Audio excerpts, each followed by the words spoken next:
जदि आपण मानकु बंधाकोबी खाई खाई बोर लगुव बंधाकोबी रे थरे ए रेसिपीटा बनैकी देखंतु आपण बंधाकोबी खाया पे बहुत पसंद करिवे। नमस्कार, मु प्रज्ञा आपन स्वागत करुछि प्रज्ञा होम किचन रे।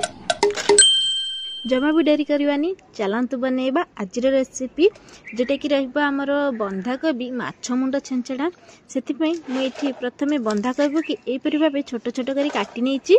आ एठी चेष्टा करिवे बंधाकोबीटा टिके लंबा लंबा करके आ पतला पतला करके काटिबा पई। बंधाकोबी को तो मु काटी नेछि। एबे चलन देखैबा से तरकारी पई आलू को मध्ये केमति काटिया को पड़ी थे। मु आलू को काटी नेछि। एठी गोटे बैगन को नेतली से बैगन को मध्ये मु एठी टिके बड़ बड़ पीस करके काटी नेछि।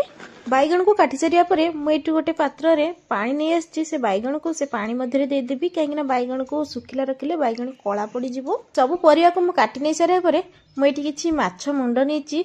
प्रथमे मु ताको किछि हळदी आ किछि लूण रे ताको भलो भाबरे मु मिसै नेछि।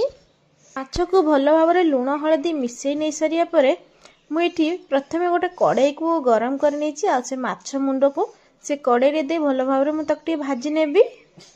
आ एठी किछि समय एपट सेपट कर नै सारिया परे माछ मुंड हमर भलो भाबरे भाजी की पूरा रेडी हो गेछि। मु ताको एबे गोटे प्लेट को काढी नेबी। माछ मुंड एठी भलो भाबरे भाजी हे सारिछि। एबे सेई सेम तेल रे मु आलू को टिके किछि समय पे भाजी नेबी। आलू को भाजी नबा भितरे मु एठी गोटे मसला प्रस्तुत करि नेछि। एठी मु प्रथमे किछि रसुण, एठी गोटा जीरा, किछि अदा और एठी किछि गरम मसला रखिथिली। मसला रे प्रिपरेशन करि नेछि। एबे मु गैस ऊपर कड़ाई बसै एठी किछि सोरिष तेल देछि। मु एठी तरकारी करि नेबी। तो सेति पई प्रथमे से सोरिष तेल रे किछि तेजपत्र मु देइतली। तेजपत्र ओडा किछि समय भाजी हेबा परे एठी चुना चुना करी काटी के रखितिया पियाज को देइतली। आ पियाज को मध्ये किछि समय मु भाजी नेछि। पियाज को किछि समय भाजिया परे एठी देखि परथिबे पियाज हमर भलो भाबरे भाजी हे सारिछि। एबे आमे जो बाटी के रखितिले अदा रसुण रो पेस्ट को मु एथिरे देइ देछि। आ ताकू मध्ये किछि समय भलो भाबरे मु भाजी नेछि।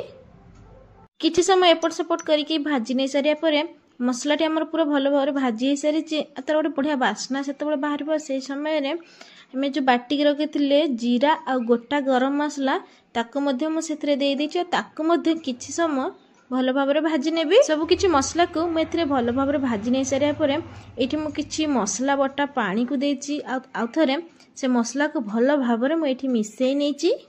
मसला को भलो भाबरे मिसै नै सारिया परे मु स्टेप रे किछि गुंड मसला ऐड करितली। प्रथम मु एठी देतली हळदी गुंड, तापरे मु एठी देतली किछि काश्मीरी रेड चिली पाउडर देतली। तापरे मु एठी किछि देतली गरम मसला, तापरे मु एठी देतली किछि धनिया पाउडर, तापरे मु लूण देतली। से सब को भलो भाबरे आउथरे मु से मसला रे मिसै नेछि।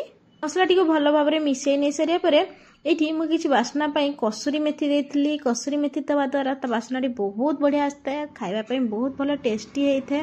से सब को भलो भाबरे देई कि आउथरे मु मसला को भलो भाबरे एठी कसी नेछि। तापरे मु एठी किछि बिलाती ऐड करितली। देखि परथिबे मु बिलाती को टिके बड़ बड़ साइज रे करिछि। बिलाती को देई सारिया परे ताको मध्ये मसला संगे भलो भाबरे मु एठी मिसै नेछि। एठी बिलाती टी किछि परिमाण रे सिझि आसिया परे मु काटी के रखिथिबा बैगन को मध्ये एथरे ऐड करि नेछि। आ से मसला रे बैगन को मध्ये मु भलो भाबरे टिके मिसै नेछि। बैगन बिलाती किछि परिमाण रे सिझि आसिया परे मु एठी गोटे बोइताळू काटी के रखितली जोटा को पानी कखारु भी कहंती। आ ताको देई कि भलो भाबरे मु आथरे से मसला रे मिसै नेछि। तापरे काटी के रखितिया कोबी को मध्ये मु एठी ऐड करि नेछि। कोबी को ऐड करिया परे मु धीरे धीरे से मसला रे कोबी को एपट सेपट करी भलो भाबरे ताको मिसै नेछि। एठी किछि परिमाण ने मिसि जिबा परे एठी कवर घोड़े कि मु किछि समय कोबी को सिजिया पई छाडी देइतली। देखि परथिबे कोबी हमर भलो भाबरे पूरा मिसि जाइछि आ सिजि भी मध्ये जाइछि। तापरे मु से कोबी को भलो भाबरे टिके एपट सेपट करि नेछि। एठी सब परिबा हमर 60% सिजिबा परे मु एठी किछि ग्रीन मटर ऐड करतली। जेतु ग्रीन मटर ता भलो भाबरे माने बहुत शीघ्र सिजि जाय थाए सेति पे ताको मु पछरे देइतली। तापरे एठी जो आलू को मु भाजी के रखितली से आलू को मध्ये देकी भलो भाबरे मु आथरे मिसै नेछि। जेहेतु एठी मु नुआ आलू यूज करतली, नुआ आलू बहुत शीघ्र सिजि जाय सेति पे मु नुआ आलू टिको पछरे ऐड करितली। सब किछु देकी मु भलो भाबरे आउथरे से सब को कसी नेछि। ଆଉ କିଛି ସମୟ ପାଇଁ କଭର ଘୋଡ଼େଇକି ଆଉ ଥରେ ସେ ସବୁକୁ ସିଝିବା ପାଇଁ ମୁଁ ଛାଡ଼ି ଦେଇଥିଲି। ଆଉ ଏଇଠି ଦେଖିପାରୁଥିବେ ଆମର ପରିବା ମଧ୍ୟ ଭଲ ଭାବରେ ସିଝି ଆସିଲାଣି। ସେ ସବୁ ଭଲ ଭାବରେ ସିଝି ଆସିବା ପରେ ଏଇ ଷ୍ଟେପ୍ରେ ଆମେ ଯେଉଁ ମାଛ ମୁଣ୍ଡକୁ ଭାଜିକି ରଖିଥିଲେ ସେ ସବୁକୁ ମୁଁ ଏଇଠି ଦେଇଦେଇଛି। ଆଉ ମାଛ ମୁଣ୍ଡକୁ ଭଲ ଭାବରେ ମୁଁ ସେ ସହିତ ମିଶାଇ ନେଇଛି। ମୁଁ ଏଠି ଗୋଟା ମାଛ ମୁଣ୍ଡକୁ ଦେଇକି ଭଲ ଭାବରେ ଏମିତି ଛୋଟ ଛୋଟ ପିସ୍ କରି ନେଇଥିଲି। ଆପଣ ଚାହିଁଲେ ମାଛ ମୁଣ୍ଡକୁ ଟିକେ ପ୍ରଥମରୁ ଛେଚି ଦେଇକି ତାପରେ ଦେଲେ ବି ମଧ୍ୟ ଚଳିବ। ଆଉ ଭଲ ଭାବରେ ସେ ସବୁକୁ ମିଶାଇ ନେଇଛି। ମାଛ ମୁଣ୍ଡକୁ ଦେଇ ସାରିବା ପରେ ମୁଁ ଏଠି କଭର ଘୋଡ଼େଇକି କିଛି ସମୟ ପାଇଁ ସେ ସବୁକୁ ସିଝିବା ପାଇଁ ଛାଡ଼ି ଯାଇଥିଲି। ଯେହେତୁ ମାଛ ମୁଣ୍ଡ ଆମେ ଦେଇଥିଲେ ଏପରି କଭର ଘୋଡ଼େଇକି ତାକୁ ତରକାରୀ କଲେ ମାଛ ମୁଣ୍ଡଟି ଆମର ଭଲ ଭାବରେ ସଫ୍ଟ ହେଇଯାଇଥାଏ। ଆଉ ଖାଇବା ପାଇଁ ବି ବହୁତ ଟେଷ୍ଟି ଲାଗିଥାଏ। ମାଛ ମୁଣ୍ଡ ଛେଞ୍ଚଡ଼ା ମୁଁ କିପରି ଭାବେ ରୋଷେଇ କରେ ସେହି ବିଷୟରେ ମୁଁ ଆଜି ସେୟାର କରିଛି। ଆଉ ଆପଣମାନେ ବି କିପରି ଭାବେ ସେ ସବୁକୁ ରୋଷେଇ କରନ୍ତି ସେଇଟା ମଧ୍ୟ ଆପଣମାନେ ମୋତେ କମେଣ୍ଟ ବକ୍ସରେ ନିହାତି ଜଣାଇବେ। ଆଉ ଥରେ ଥରେ ଏହିପରି ଭାବରେ ମାଛ ମୁଣ୍ଡ ଛେଞ୍ଚଡ଼ା ବନେଇକି ଦେଖନ୍ତୁ, ଖାଇବା ପାଇଁ ବହୁତ ଟେଷ୍ଟ ଲାଗିଥାଏ। ଆଉ ଥରେ ଖାଇଲେ ବାରମ୍ବାର ଏହିପରି ଭାବେ ବନେଇକି ଖାଇବା ପାଇଁ ଇଚ୍ଛା ହେଇଥାଏ। ଆଉ ଯେତେବେଳେ ପୁରା ହେଇ ଆସିଛି ସେଇ ସମୟରେ ମୁଁ ଏଇଠି କିଛି କସୁରୀ ମେଥି ଆଡ଼୍ କରିଥିଲି, ଯାହାଫଳରେ କି ତା ବାସ୍ନାଟା ବହୁତ ବଢ଼ିଆ ଦେଇଥାଏ। ତାପରେ ମୁଁ ଏଇଠି କିଛି ଧନିଆ ପତ୍ର ଆଡ଼୍ କରି ନେଇଥିଲି। ବାସ୍ ଏବେ ମୋର ବନିକି ପୁରା ରେଡ଼ି ହେଇଯାଇଥିଲା ଫୁଲକୋବି ମାଛ ମୁଣ୍ଡ ଛେଞ୍ଚଡ଼ା। ଯଦି ଭାତ ପାଖରେ ବନ୍ଧାକୋବିର ଏଇ ରେସିପିଟା ଥାଏ ନା, ମୋତେ ତ ଭାତ ଖାଇବା ପାଖରେ ଆଉ କିଛି ବି ଦରକାର ପଡ଼ିନଥାଏ। ଆଉ ଆପଣମାନଙ୍କୁ ବନ୍ଧାକୋବି ମାଛ ମୁଣ୍ଡ ଛେଞ୍ଚଡ଼ା କିପରି ଲାଗେ କମେଣ୍ଟ ବକ୍ସରେ ମତାମତ ଜଣାଇବାକୁ ଜମା ବି ଭୁଲିବେନି। ଆଉ ଯଦି ମୋ ଭିଡ଼ିଓଟି ଆପଣମାନଙ୍କୁ ଭଲ ଲାଗିଥିବ ଲାଇକ୍ କମେଣ୍ଟ ସେୟାର ଆଉ ସବସ୍କ୍ରାଇବ୍ ନିହାତି କରିବେ।